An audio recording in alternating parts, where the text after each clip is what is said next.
সকাল থেকে ব্লগটা সুন্দরভাবে শুরু করলেও সারাদিন আর কন্টিনিউ করতে পারিনি। 3:30 বাজে স্নান সেরে চলে আসলাম রান্নাঘরে। তবে রাত্রের রান্নাটা আজকে একটু তাড়াতাড়ি করছি, তার কারণ সন্ধেবেলায় যাব কীর্তন শুনতে। 3 দিন হয়ে গেল শুরু হয়েছে, তবে আমাদের আর এখনও যাওয়া হয়নি। আর আজকে একটু কীর্তনের এখানে বাতাসা ছিটাবো, সেই জন্যই আগে রান্নাবান্নার পার্টগুলো চুকিয়ে নিচ্ছি। তবে দাদাভাই কাজের থেকে ফিরতেই ও যদি বলে খাওয়া দাওয়া করে যাবে তাহলে খেয়ে যাব, আর না হলে রাত্রে এসে খাওয়া দাওয়া করব। দেখা যাক কোনটা করা হয়। এদিকে ভাতটাও প্রায় উতলে গেছে, আর এদিকে আমি ডাল বসিয়েছি, মুগ ডাল। এখন তো নিরামিষ চলছে। আচ্ছা, একজন আমাকে কমেন্ট করেছো, দিদিভাই তোমরা নিরামিষ কেন খাচ্ছ? আমাদের এখানে যেহেতু নাম কীর্তন শুরু হয়েছে, তাই জন্য এখন নিরামিষ চলছে। আর মাত্র 2 দিন, তারপর থেকে সব ঠিক হয়ে যাবে। তো একটু চাটনি করছি আর মুগ ডাল রান্না করলাম। ওইদিকে বাঁধাকপিটা সিদ্ধ করে নিয়েছি, ওইটাও ভাজা করব। আর তার সঙ্গে ছিল নিমকি ভাজা আর ছিল বকফুল ভাজা। তো এইসব দিয়েই আজকের ডিনারটা কমপ্লিট করব। তবে একদম খাওয়া দাওয়া কমপ্লিট করেই যদিও আমরা গেছিলাম, মোটামুটি ওই 7:15 গেছি। আর 8টা থেকে শুরু হয়ে যায় সন্ধে আরতি। আর ওইখানে গিয়ে কী হয় না হয় সেটা তো তোমরা সবটা ব্লগেই দেখতে পাবে। ঘড়ির কাঁটায় 5:20। আমার সমস্ত রান্নাবান্না কমপ্লিট। তোমাদেরকে একবার দেখিয়ে দিই। বকফুলটা এখন আর ভাজা করলাম না, খাওয়ার আগে আগে এটা ভাজা করে নেব। তবে বেছে ধুয়ে রাখলাম, পরে ভেজে নেব। আর এদিকে রয়েছে ফুলকপি ভাজা। আগেই তো সেদ্ধ করে নিয়েছিলাম, কালো জিরে আর কাঁচা লঙ্কা চেরা দিয়ে ফুলকপিটা ভাজা করলাম। তুমি দাদাভাইয়ের খুব পছন্দের, জানো তো।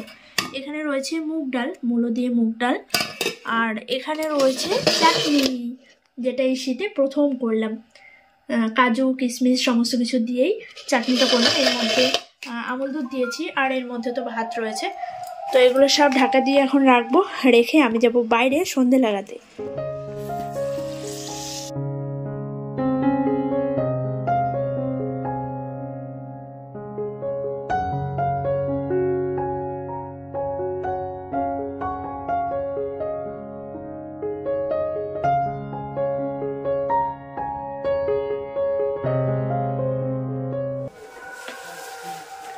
Good evening friends. এখন সন্ধে ঠিক 7টা বাজতেই যায়, 5-10 মিনিট হয়তো বাকি আছে, টাইমটা সঠিক বলতে পারছি না। তো এখন পুরোপুরি রেডি হতে হবে, তারপর যেতে হবে কীর্তনের ওই জায়গায়। আজকে হচ্ছে লাস্ট ডে, তোমাদেরকে আগেও বলেছি। তো সেই জন্য এখন ঝটপট রান্নাবান্নার খাওয়া দাওয়ার সমস্ত কিছু কমপ্লিট করে আমি এই যে একটা শাড়ি পরে নিয়েছি। প্রথমে কী শাড়ি পরবো ভাবলাম একটা জামদানি শাড়ি পরি, কিন্তু তারপর আবার মনে হলো যে না, ওইটা পরে ওই জায়গায় গিয়ে মানে বসতে হবে, উঠতে হবে, অনেক ঝামেলা। জামদানি শাড়িগুলো অনেক হার্ড হয়। তো সেই জন্য এই শাড়িটা পরলাম। এটা বোনের বিয়েতে পরেছিলাম, তোমরা দেখেছো। তো এটা পরেই এখন একটু রেডি হয়ে নিচ্ছি। আর ওই জায়গায় বাতাসাগুলো নিয়ে যাব। আর ওই বাড়ি থেকেও আসছে, কাকিমা বোন সবাই আসছে। তো সবাই মিলেই ওইখানে বেশ আনন্দ হবে, তোমাদের সঙ্গেও শেয়ার করবো। ঝটপট আগে রেডি হয়ে নিই। 7:30টার পর থেকেই সন্ধ্যা আরতি শুরু হয়ে যায়, মানে 8টা 8:30টার মধ্যে। আজকে যেহেতু লাস্ট ডে, ওই 8টার মধ্যে এমনি কমপ্লিট হয়, কিন্তু আজকে হয়তো 8:30টাও বেজে যাবে। 7:30টা থেকে 8:30 পর্যন্ত আর কি মেন সন্ধ্যা আরতিটা হয়। তো সেই জন্য খুব তাড়াহুড়োর মধ্যে আছে। ব্লগটা রান্নার সময় সেইভাবে আর শেয়ার করতে পারিনি, শুধু রান্নাগুলো তোমাদেরকে দেখিয়েছি। আর এখন আমি ঝটপট রেডি হয়ে যাবো ওই জায়গায়।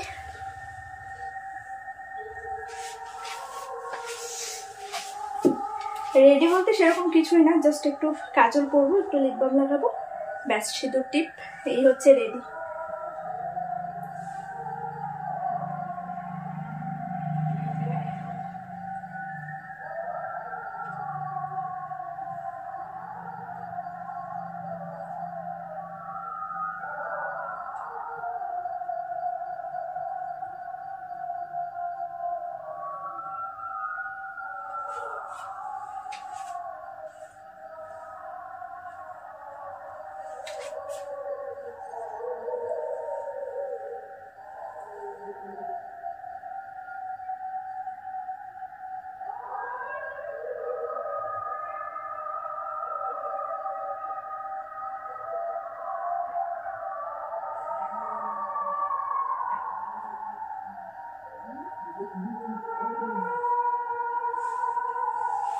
কাজল পড়া কমপ্লিট হয়েছে, তুমি রেডি হয়ে না?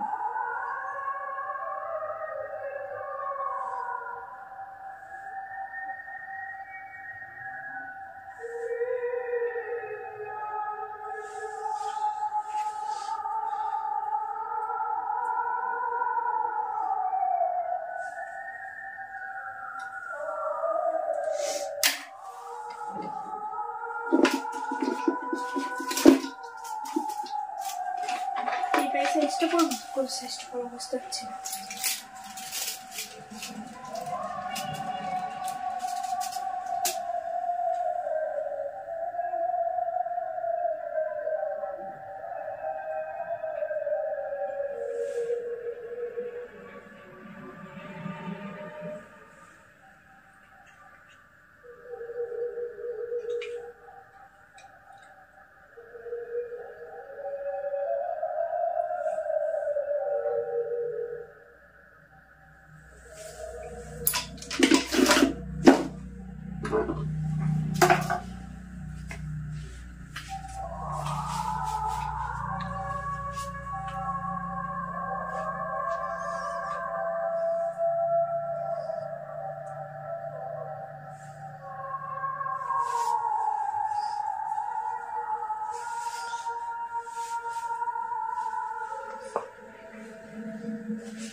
আমরা হয়ে গেছি পুরোপুরি রেডি।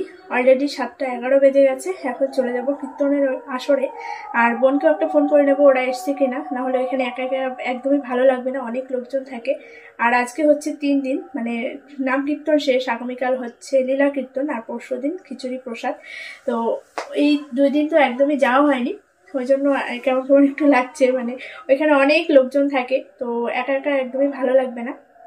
আর 7:30টার পর থেকেই তো শুরু হয়ে যাবে। তো এই শাড়িটা পরে কেমন লাগছে অবশ্যই তোমরা কমেন্ট বক্সে জানিও। এখানে গিয়ে কি হয় না হয় সবটাই তোমাদের সঙ্গে শেয়ার করব। আশা করছি আজকের ব্লগটা তোমাদের অনেক ভালো লাগবে। গত বছর গেছিলাম, আর কীর্তনের লাস্টের দিন না প্রচুর প্রচুর প্রচুর বাতাসা ছিটায় সবাই। অনেকের অনেক রকমের মানসিক থাকে, সবার মনের আশা পূর্ণ হলে তারা তাদের মতো করে আর কি ইচ্ছে মতো যার যেরকম মানসিক থাকে সেভাবে সব বাতাসা দেয় এখানে। তা আমাদের সেরকম কোনো মানসিক ছিল না, মনে চেয়েছে এবছর, আজ পর্যন্ত কোনোদিনও সেভাবে আর কি করিনি। তো এবছর মনে চেয়েছে, আমাদের যতটুকু সামর্থ্য ঠিক ততটুকুই আমরা ঠাকুরের নামে আর কি এখানে দেবো। তো সেই জন্যই এখন আর কি বেরোবো। চলো 7টা 12 বেজে গেছে, চলো সব গোছগাছ করে যাই, আর ওই জায়গায় গিয়ে আবার ক্যামেরাটা অন করবো। এই হচ্ছে ফাইনাল লুক, ব্যাক ক্যামেরায় তোমাদেরকে একবার দেখিয়ে দিলাম। এই শাড়িটা আমার খুব পছন্দের, খুবই লাইট ওয়েট, ওই জন্য আরও বেশি ভালো লাগে। সব সময় চট করে মানে পরে ফেলা যায় শাড়িটা, কাউকে প্রয়োজন হয় না এই শাড়ি পরতে গেলে। তো ভীষণই ভালো লাগে শাড়িটা। আজকে দিয়ে 3 দিন পরা হয়ে গেল। চলো ঝটপট বেরিয়ে যাই, আর একদমই লেট করবো না। হরে কৃষ্ণ কৃষ্ণ কৃষ্ণ হরে হরে, হরে রাম রাম রাম হরে হরে, হরে রাম হরে Ram Ram Ram Hare Hare.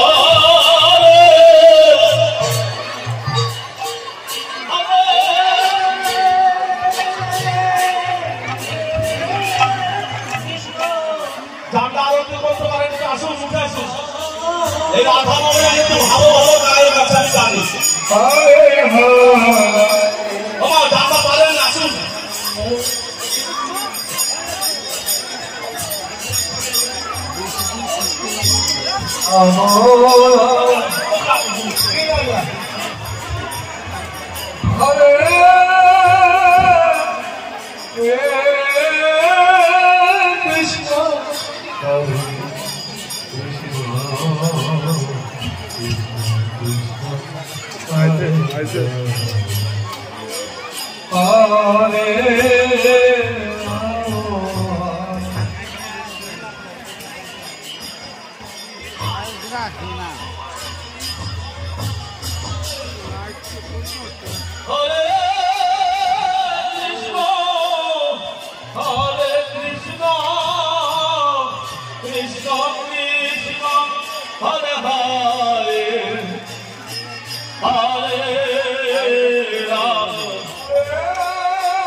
Hare Krishna, Krishna Krishna, Hare Hare, Hare Rama, Krishna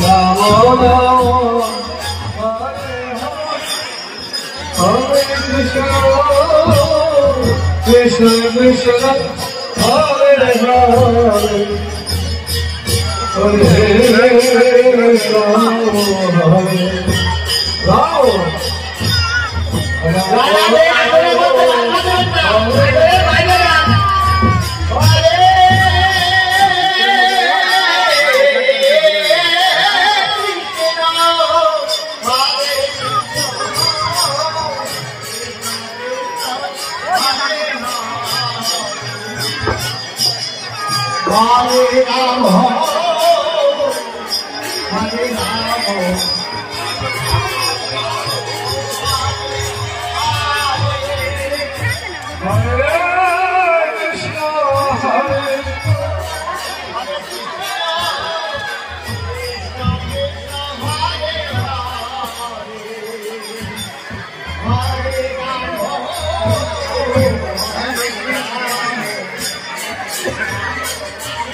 কীর্তনের আসর থেকে চলে আসলাম বাইরে, 9:30 বাজে। বাড়িতে চলে যাব। বাইরে প্রচণ্ড ঠান্ডা। এই যে এখানে একটু দাঁড়িয়েছিলাম বাদাম নিমকি এগুলো নেওয়ার জন্য। আমি প্রথমে ভাবলাম কিছুই নেব না, কাকা জোর করে আবার নিমকি কিনে দিল। আর তোমার দাদাভাইকে আমি জিজ্ঞেস করছিলাম কী নেবো, বলছে কিচ্ছু নিতে হবে না। তাই আমি এবার একটু বলছিলাম যে কেন কিছু নেব না, কিছু তো একটা নেব। আর এইদিকে দেখো কত রকমের দোকান বসেছে। তবে আমার কিছুই খেতে ভালো লাগছে না, যেহেতু সন্ধেবেলায় খাওয়া দাওয়া করেই এসেছি। কাকা অনেকবার জোর করেছে, কাকিমাও অনেকবার জোর করেছে, তবে কোনো কিছু খাইনি, শুধু নিমকি নিয়ে বাড়িতে চলে এসেছিলাম। আর মাকেও ফোন করেছিলাম কিছু কিনে পাঠাবো কিনা, কিন্তু মা শুয়ে পড়েছে।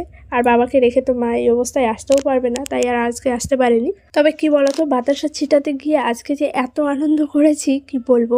তোমরা তো সেটা ভিডিওতে দেখেছোই। আমি, পৃথা, টুটুল, বোন 4 জনে মিলে আমরা বাতাসা ছিটিয়েছি। সত্যি ভীষণ ভালো লেগেছে, ভীষণ।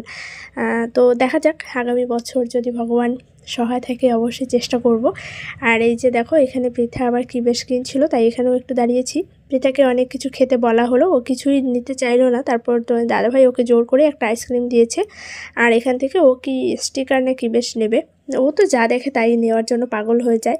তাই কাকাকে বলছিলাম তাড়াতাড়ি ওকে নিয়ে বাড়িতে চলে যাও, যতক্ষণ এখানে থাকবে ততক্ষণই সবার মাথা খারাপ করে দেবে। চলে আসলাম বাড়িতে, এখন বাজে হচ্ছে 9:30। আর আসার সময় দেখো কত কিছু আবার কিনে নিয়ে এসেছি। বাদামটা আমিই কিনেছি, এটা হচ্ছে জামাইবুর জন্য পাঠিয়ে দেবো। জামাইবু ফোন করেছিল তার জন্য যেন বাদাম পাঠিয়ে দিই, ওই জন্য যে বাদাম নিয়ে এসেছি। আর পরেই গেল রাখতে গিয়ে। আর কাকা কিনে দিল এই যে নিমকি, ছোট কাকার সঙ্গে দেখা হয়েছিল, পৃথা ওদের সঙ্গে, বোনরাও এসেছিল। তো এই যে ছোট কাকার নিমকি কিনে দিয়েছে। আর এর মধ্যে দেখবে কি দেখাতে পারবো, দেখো বাতাসার সব গুঁড়ো, সব বাতাসা দিয়ে দিয়েছি। আর ওই শুধু লাস্টে গুঁড়োগুলো আছে, আর এর মধ্যে 2-4টে বাতাসা আছে। দাদাভাই আসুক, ওকে একটু বাতাসা খাওয়াবো। আসুক, তোমার জন্য একটু বাতাসা নিয়ে এসছে। ব্যাগের মধ্যে সব গুঁড়োগুলো রয়েছে, বুঝলো?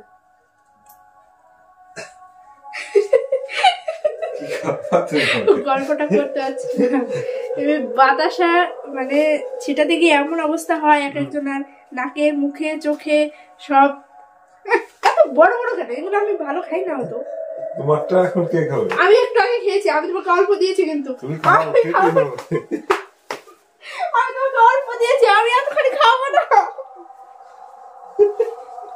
তোমাকে গুঁড়ো গুলো খাওয়া পারবেন না, খেতে হবে।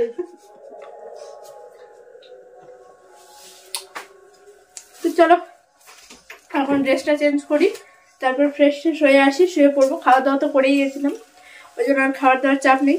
সকালবেলা যখন কাজে যাবে, ওটা বাদামের প্যাকেটে না ব্যাগে রেখে দাও, মনে থাকবো না সকালবেলায়। যদি মনে না থাকে আমি কিন্তু কথা শুনতে রাজি নাই। নিমকি খাবে? আমাকে একটা গ্যাসের ওষুধ দাও না, আমার কেমন যেন অস্বস্তি লাগছে। এখন ড্রেসটা চেঞ্জ করব, তারপর শুয়ে পড়বো। আর ভালো লাগছে না, সন্ধ্যে বিকেলবেলা থেকেই অনেক তাড়াহুড়ো যাবো টাইমের মধ্যে, তো রান্না বান্না করে রেখে যাবো, জানি 9টা 9:30 বেজেই যাবে। এবার এখন যদি রান্না করতে যেতাম অনেকটা রাত্রি হয়ে যেত। আর ও যেহেতু কাজের থেকে এসছে, ওরও খিদে পেয়ে গেছে। আর আমিও সারাদিনে ভাত খাইনি, সকালবেলা একটু ভাত খেয়েছিলাম, খিদে পেয়ে গেছিলো, ওই জন্য সন্ধ্যেবেলা একদম খাওয়া দাওয়া সেরে তারপরে গেছিলাম। গতকাল ঠোঁটে বরণি লাগাতে ভুলে গেছিলাম, তুমি লাগিয়েছিলে? আমি বলুন না কেন কবে থেকে? ক্যামেরার সামনে দিয়ে কে যায় এভাবে ডিস্টার্ব করবে সবসময়? কোনো সময় তো ব্লগ বানিয়েই দেবে না। আমি যদি আবার কোনো সময় ব্লগ করতে যাই ওর সামনে বিশেষ করে সব সময় আমাকে শুধু ডিস্টার্ব করবে। ডিস্টার্ব করছে? হ্যাঁ অবশ্যই। এরকম কথা বলা দেখে তো আমি ক্যামেরার সামনে আসি না। তাই না? সবাই বোঝে। ঠিক ওরকম বলি বলে তুমি ক্যামেরার সামনে আসো না। এখন সামনেই বললা তুই ডিস্টার্ব করে। শাড়িটা পরে আমাকে কেমন লাগছে? সবাইকে জিজ্ঞেস করো। তুমি আমি তোমাকে জিজ্ঞেস আমি কি তোমাকে খাবো না সবাই বলতে পারবো? ভালোই বলতে হবে, তাহলে আমার ঝামেলা শুরু হয়ে যাবে। এটাই হচ্ছে আসল কথা, তাই তো? সবাই জানে। ঠিকই বলেছো, মানে খুব কষ্ট পেলাম। চলো আজকের মতো টাটা, দেখা হচ্ছে আগামীকাল একটা নতুন ভিডিওতে। সবাই খুব ভালো থেকো, সুস্থ থেকো, সাবধানে থেকো। টাটা টাটা করো। টাটা। হাতে কি হাতে ওষুধ তোমার না? দাও কতগুলো মিষ্টি একটার পর একটা বাতাসে খেয়ে যাচ্ছে। বাদামের প্যাকেটটা তুলে রাখবো না, পড়ে গেছে রাখতে গিয়ে। কতগুলো কি কেন? হ্যাঁ তুমি খাবে, প্যাকেট খুলে তো অর্ধেক এখনই শেষ করে দেবা।